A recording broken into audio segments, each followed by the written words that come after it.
Next we have Peter Madden, who is the CEO of Future Cities Catapult, London, and I'll let him tell you about that company. Well, good afternoon, everybody. I really have got the graveyard slot. I think it's 5:05 on Friday. It's been a long day. So I'm going to be relatively brief because I'm 3 months into the job, and I'm going to tell you, I need to move back here, I'm going to tell you a bit more about what I intend to do rather than what we've done. And I really want to start a conversation that maybe we can continue over a glass of wine or indeed in other formats, because we need your help to do the things that we want to do. So, Future Cities Catapult, we're a new innovation centre based in London. We're supposed to be a global centre of excellence, we'll see, and we're one of, at the moment, 9 new catapult centres set up in the UK by the government.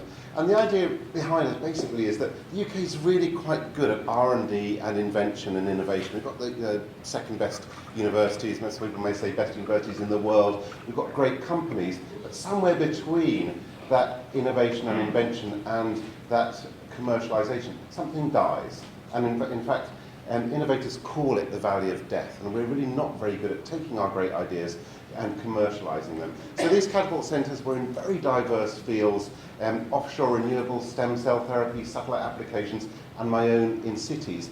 The idea is that we're going to bridge that gap between academia, in my case academia, cities and business, bring them together and help stimulate those innovations that are going to solve those big problems, but also to bring wealth and jobs into the UK economy and UK business. And our focus, I mean, the urban agenda is a big one. We've chosen even quite a big chunk of the urban agenda. We're focused on integration. We're focused on this idea about how cities can become more successful by being more joined up in the way that they run themselves. And we've heard a lot today, but cities do things that fight against each other. You know, we have transport planning that creates health problems and so on. We've heard a lot today, and we too often run our city in verticals. So we're thinking about that horizontal layer, and how do we deliver innovations that are going to help cities join up, with a particular focus about how we can harness big data and all those new data streams to allow cities to take more joined up and better decisions. The business opportunity is a big one. We did a study that said the global market on city integration today is around 50 billion, rising to 200 billion. Arup, I know, have just done a study for Biz, which is coming out next week, that says the global smart cities market is double that size. So, you know, the big potential benefits and revenue there. And we kind of, while we were setting ourselves up, we asked the question, well, if everyone thinks that joining up and doing these more integrated is a sensible idea, and we've heard it again and again today, and there's a huge business opportunity, and we in the UK have the Arups and the Atkins and the best architecture firms in the world, potentially infrastructure companies, financing and so on, why isn't it happening? Okay? So we did some surveys around 50 cities around the world and 450 companies, and I'm pleased to say that lots of what we came up with were similar to the McKinsey study outcomes. We went to businesses and they said, you know, cities are terrible at taking joined up decisions. They're siloed and they cannot take long-term, good, sensible decisions for themselves. We went to the cities and they said, well, the thing is that people are talking about big data and integration, but no one can prove it. It's risky to do it, and we've done the same thing for 150 years and it's sort of worked. Why should we do this new stuff? And the only people who are kind of trying to prove this to us are the IBMs and Ciscos. And they're saying, oh, by the way, use our proprietary technology and sign up to our outsourcing deal for a decade. So cities kind of are saying, no thanks, and not buying. There's a lack of business models, lack of financing, legal procurement models, and a real sense we heard from lots of people that city integration might need new intermediaries. It might need bringing lots of different people together in different patterns if we're going to unlock that opportunity. So that was the background to the catapult, and I came in 3 months ago and I was sort of given this challenge and then asked and given a chunk of money, which is a fabulous thing, especially in this day and age, and told to go innovate. And we are an innovation centre and I have to innovate. So I thought, what do I spend my money on? And I'm spending on 3 capabilities in the first instance. These may change because I'm an innovator and I will try things and I will fail at things and I hopefully will do different things. But the 3 things that we're focusing on at the moment. The first is what's good going to look like in the future. And this kind of integrated city challenge, people call it smart cities, resilient cities, future cities, whatever, it's quite confused. No one really knows what it is, what the boundaries around it are, what the investment case, what works, and also I think nobody's really thinking about this in a resilient, future-proof way, or many people aren't, and again it's a theme we've heard today. So we will have a futures programme that's going to help groups of cities and those kind of collaborations around cities to look into the future, see what the problems and opportunities are, and frame the innovation challenges for us. So we use exploration of the future to frame those innovation challenges that we're going to work on, and we'll want to collaborate with lots of you as we do that. And I have a history, and my previous job was very much helping companies, groups of companies, cities, look into the future and innovate new products and services as a result of that, because they realise the world is going to be a different place and they need to do things differently. The second thing we're going to invest our money in is our cities lab.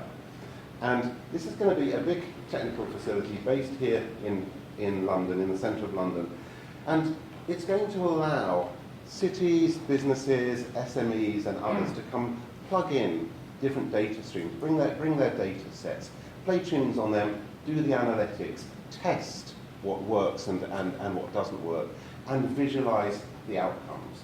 And we're starting to design and build it at the moment with the help of colleagues at CASA and various other places. And the reason that we're investing so much money in this is that we heard again and again from cities that they don't know how to ask the right questions or be good clients or do the right thing on this. And that this kind of testing facility that can test at city scale for people, model things and allow people to plug the data in, will allow them to define what they want and then go out into the market and do better and make better decisions. So we're seeing it as a facility that will help cities be better clients and make better decisions, that will help SMEs that we want to work with as well, innovative small companies, can't possibly test things at scale, at city scale at the moment, to come and play for 48 hours and see how their innovations would play through and work out, but also to be a place for big collaborative innovations between different players, cities, companies and universities can play through.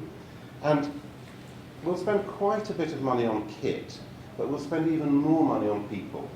Because everyone we've spoken to said, actually, it's not just the kit. You know, computing power is cheap and everyone can access data increasingly these days.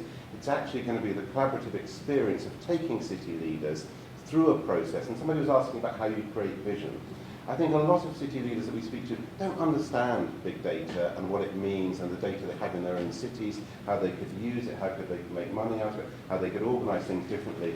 And they're scared of the algorithms and everything that people are throwing at them. We can take them into our centre and walk them through a process with anthropologists, data analysts and socio-economists and so on, and help them spot the opportunities, ask the questions, and start to have the visions that they need for their cities to then go out and work with the Arabs and the Siemens and whoever.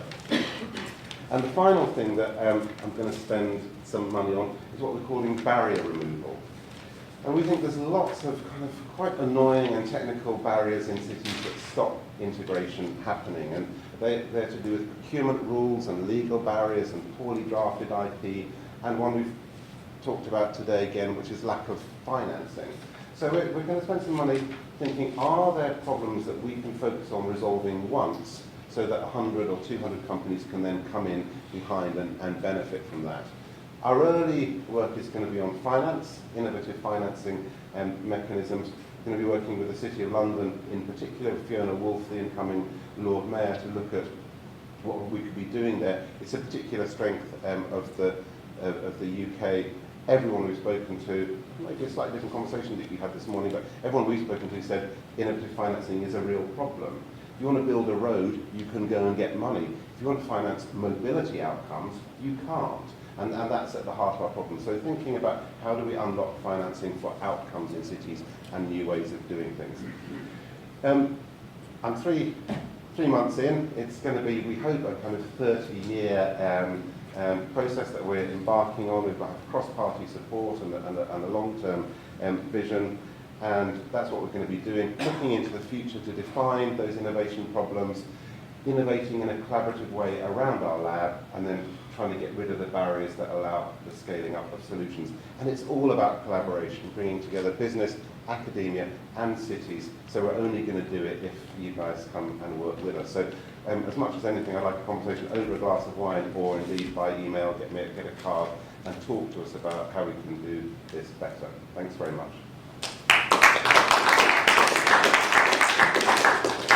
Short question. Who was giving you the money?